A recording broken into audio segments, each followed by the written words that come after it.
we are still very baby in that. We are not like the States where Bronx, New York is already there for hundreds of years, and they really have their own context and social context in how hip-hop was formed. Street dance for me allows me to be me, but a bigger version of me. Throughout the years, even when it's evolving, it evolves with the time. So I think it's always been exciting, and I felt that connection since day one.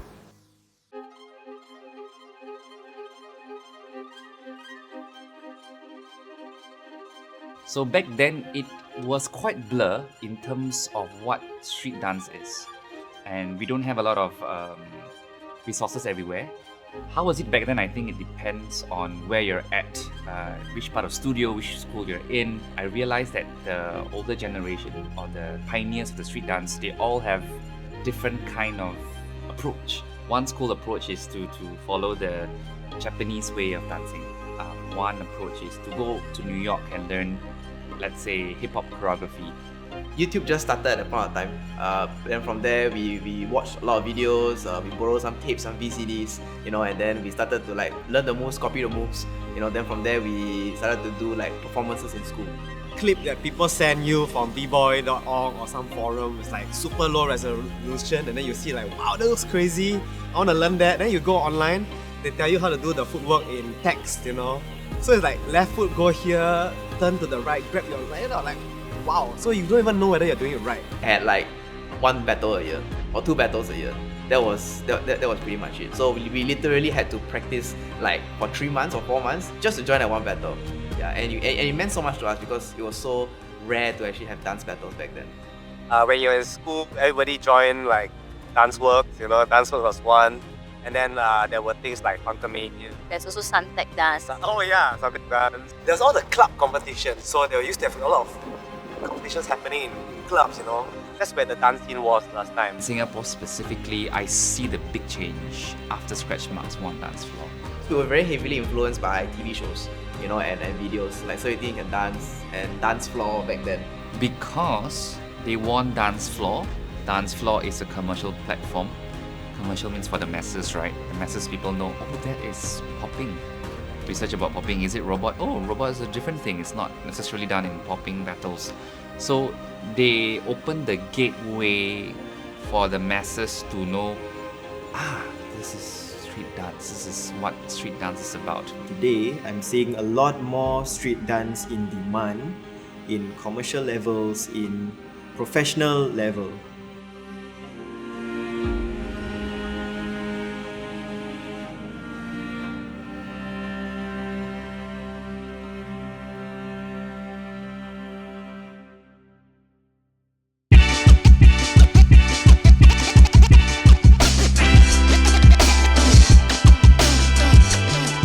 I started since primary school. I learned ballet for a while, and then I learned ethnic dance, and then I moved to K-pop for a while, a period of my life, and then hip-hop. I got into hip-hop mainly. I was exposed to one of my favorite organizations called Singapore Soca Association. It's a rojak culture here in Singapore, so it's a mash of different street styles marrying together in harmony. In a way, we're so used to mix stuff and so used to experiencing different senses and experiences that are from West and East and wherever, So we are already grown up getting used to things being mixed, and we're okay with that. I'm a super crazy history person. So I study Singapore's history and I will always relate it back to hip-hop culture. So I'm just thinking how does Singapore as a country and hip-hop culture comes together, because I'm always trying to find that relatability, so that I can understand who I am, why am I like that, and how I can go forward. We have our own experience in our own country also. And sometimes from our own country, we see other people's culture and we're very interested in it. That is, to me, that is still theirs. But we still have ours. It's just that it's still cooking. And I think it's cooking well. And everyone is trying to cook something. I think when street dance first started, right, it was very much searching and trying to develop and trying to really find what is the standard, or how to get that standard.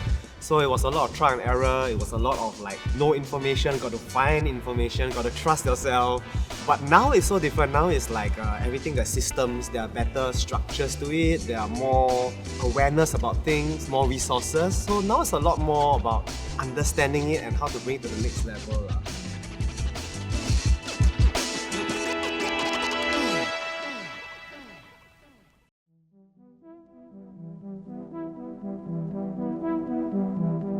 So for our usual approach in the past is usually like we'll find the music, the right music to kind of like structure or gives or drive to the piece.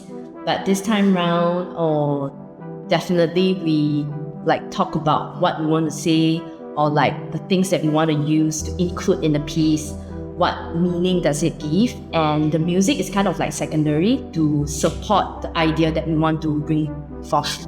Most of the time, it's kind of like a lot of conversations and especially because our piece is not like a linear way that we are used to. And then that's the part that there's a lot of like a recap of what we have, all the materials that we have and how do we kind of like slice it up. What are the parts that actually make sense to kind of like put it together? And there's a lot of trial and error, I would say. For us, I think there's just an underlying question when we are creating the piece is what does it mean to be an Asian doing street dance, which is a very Western influenced dance?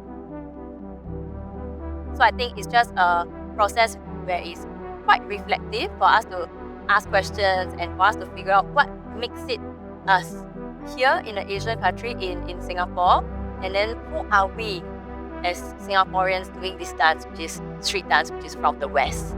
It's usually how I feel at that period, or like what are the inspirations I have during that period where I'm gonna create. So my style, I still go back to like my hip hop base, but then I create from there. So I don't stick to like one genre or style. I go as my inspirations go as well. Now we are at a very transitional stage, like where are we going? First time I step out of Singapore, to just experience it is so different from what I see through a screen. And there's a lot more depth to it, and it's through the conversations that I realized that there's actually this cultural difference that you can't understand through a screen. And for me, I realized the more I step out to see the world, to converse with people, and then that's when I receive the most information and able to kind of like have time to understand how can this relate to my own dance, or like how can I evolve from there versus like seeing things through a screen. Social media plays a very, I would say like 80 to 90% of most of the inspirations that we use to create something, and how that has influenced us choreographers to create is sometimes when I create something, I don't think of the movement straight away. I don't choose my music straight away. It's all based on what I see that is happening out there in the world. A lot of the times now, we follow people who have done it before. We use that as reference, point of reference. Once we already have that knowledge, we are able to use that knowledge and add in a bit of who we are, where we're from, our culture, our dance background, and somehow create this performer, this battler, this voguer that is uniquely themselves.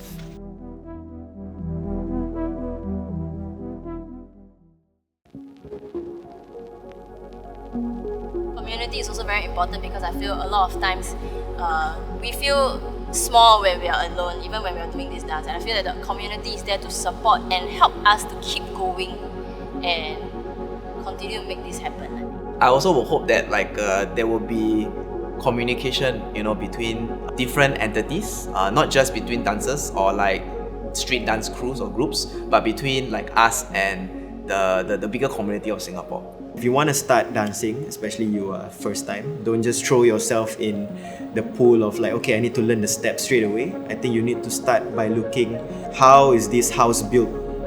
Why is it built this way? You don't just enter the house and alright, give me everything. I need to know. No, you need to see how it's built. So start to look around first before you enter the house. I think the main thing for me especially is always falling in love with dance. in every season of your dance life. And falling in love is like you really fall. You have to have a dip for at the bottom rock or tree to find yourself, and you bring yourself up again. And every time when you come up again, you have to fall again, and then you come up again and fall again. And that is the ride that you're going. And if you keep this ride going, and you know that you're going to fall again, or maybe the next 5 years, I think this will sustain you. And falling in love is why you first started dancing.